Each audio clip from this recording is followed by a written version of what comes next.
50% tariffs on aluminum and steel coming from Canada to the United States. What is your response?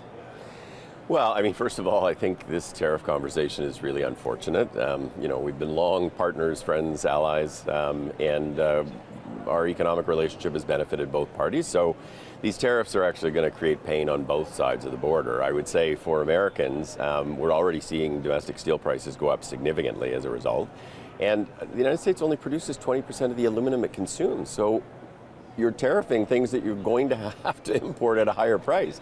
So to be honest with you, the economics around this are bad for both parties, and I think we got to get back to having a better conversation about how we work together.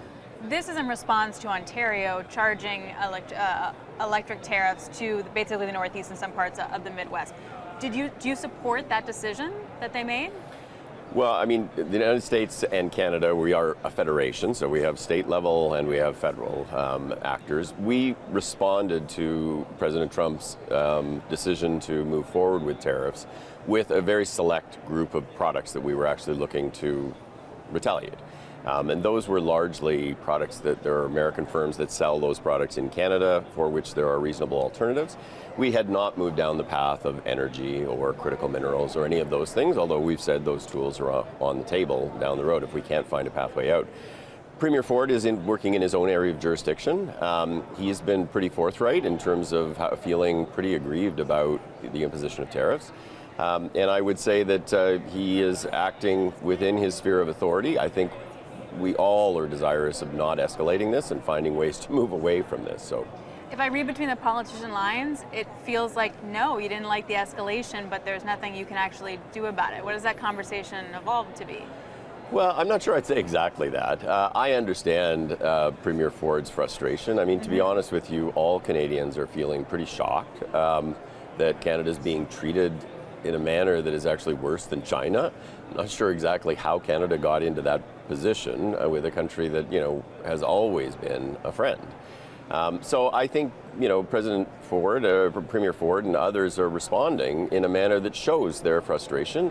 I think Premier Ford has been an enormously important actor and a constructive one for Canada. And so all I'm saying is different provinces can take different steps. And you've seen that even with liquors. There are some provinces that have banned American liquor and some that actually have not. And that will continue. The provinces will still have that authority to be able to implement. How do we calm this down right now? Well, I think we need to try to find ways to get back to a conversation about how we create more benefit by working together. So I've been pitching this concept of a critical minerals alliance, which is really about a number of very specific projects that would allow us to help the United States with some of the needs it has, reduce dependence on China. China is our common adversary, but would do so in a manner that actually would create economic benefit on both sides of the border as a bit of an off-ramp away from this conversation about tariffs. I continue to pitch that. I met with Secretary Wright this morning, and we had the conversation about that. Was he receptive? Did he listen? Well, he listened. He's a very smart guy. I mean, and he's actually somebody who knows Canada well. He used to run a company that had operations in Canada. I think we're all desirous of finding a pathway back to a more constructive conversation, because at the end of the day, this is going to be lose-lose.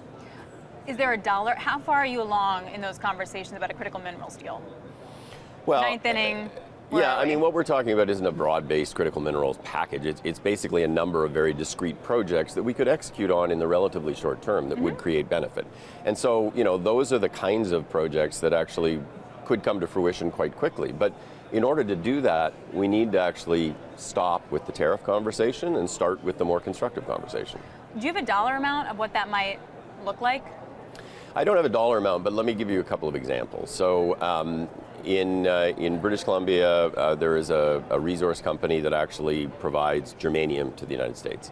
It actually uses product from a mine in Alaska, it processes it in British Columbia, and it provides it to the United States. There is an investment that could be made in that facility to massively expand the amount, to be able to actually supply the entire American market. It's probably a couple $100 million, maybe a little bit more.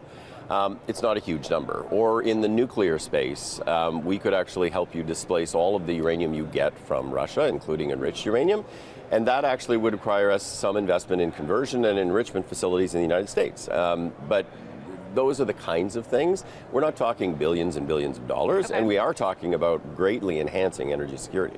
And you would need to see the tariffs totally come off for those conversations to get real. I think realer. Yeah, I mean, I think at the end of the day, we need to see the tariffs come off in order to have a more constructive conversation. On the flip side, you could see tariffs on lumber and dairy also coming down the pipeline. What's your plan for that? Well, I mean, look, there already are tariffs on lumber, on softwood lumber. They've been in place now for a number of years. Bigger ones. And that's obviously had some impacts, and the United States has actually not been successful when it's actually gone to an arbitration. But that will just make the challenges for the forest sector worse. In terms of dairy, Canada exports virtually nothing into the United States, so tariffs on dairy are unlikely to be very impactful for the Canadian economy. But is the tit for tat something that we think continues? Well, I am very desirous of ensuring it doesn't, because we don't want this to escalate. We don't want to get into a situation where we're just hurting each other more and more and more. But I would tell you, in the aftermath of the decision by the United States or President Trump to impose tariffs, like, Canadians were initially shocked. Now they're really angry. And I don't want us to get down the path to where we actually are not able to even have reasonable conversations because our citizens are so mad at each other. Why would we do that? Like, at the end of the day, most of us have family, friends in the United States, and the same is true for Americans in Canada. We need to get back to a more constructive conversation. On the economic side, if we continue to see tariffs, obviously the production and the price in Canada will have to fall to compensate for the tariffs, so there's still a market for that metal or oil or gas, what have you. If it doesn't happen, or if it falls really low, like, are we going to see producers shut in capacity? Have you had those conversations? Well, it depends sector by sector and almost product by product. In many cases, the prices are going to be paid by American consumers, not by Canadian producers, and they will simply have to eat the tariffs. Like, on aluminum, as I say, 20% of the need in the United States is produced in the United States. Canadian aluminum producers are not going to eat the tariff. It's going to be people who are building cars and building planes and those kinds of things. There will be sectors certainly that will be impacted. I would say steel is one that we are concerned about, and we may see that there are economic impacts in Canada, but there will be in the United States too. Like, sure. people, everything that you are building here uses steel that now is higher priced because of the tariffs. Would the government have to support those producers that would struggle? That's certainly a conversation we're having, and we just brought in a package that would provide support, particularly to workers who may be affected, but yeah. The other option longer term is to diversify where you export, which has been a conversation, obviously, in terms of how you even get stuff out to Asia, for example. Could we ever see an east to west pipeline financed by the government? Like, is that something that's now potentially on the table? I think it depends a little bit on what transpires with the tariffs. I would say that in the universe where oil continues to flow to the United States, and I think there are very strong structural economic reasons to believe that to be true, the argument for an east-west pipeline in Canada would be as much about national security and energy security as it would actually be about a business case that would support that. That is certainly something that's an option. I mean, Canada has parts of its country where we are served by pipelines that run into the United States and back up.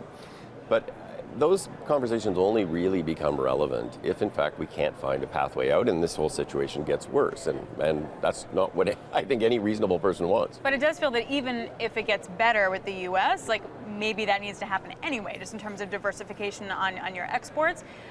If Canada paid for it, would it be an export tax? Like, is that something that's on the table? So we're not that far down the road, but we certainly are having the conversation around diversification. For many products, that's about the railways and the ports, right?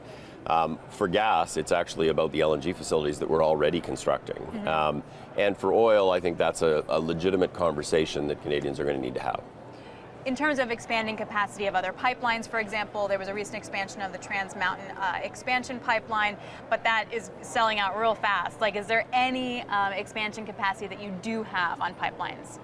There is. The Trans Mountain pipeline, we could augment it, not hugely. It's probably another 400,000 barrels with a few changes.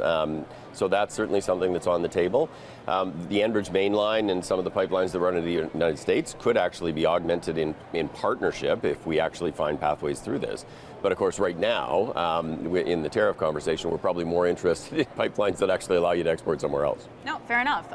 The conversation in the markets, obviously, has been very much around recession, growth worries, tariff worries, etc. What are the conversations along those lines that you guys are having? Well, I mean, we're all watching what's happening to the stock market. I mean, it's been pretty brutal for investors. And that's partly because people understand how detrimental these tariffs are going to be on both sides of the border, but it's partly because of the uncertainty about what happens tomorrow and what happens the day after that and what happens the day after that. We need to get back. I mean, President Trump is a business person. I'm a business person. At the end of the day, you need to provide certainty going forward in order for your economy to work effectively. And I think we need to get back to a place where people are certain about what's going to happen tomorrow and the day after that.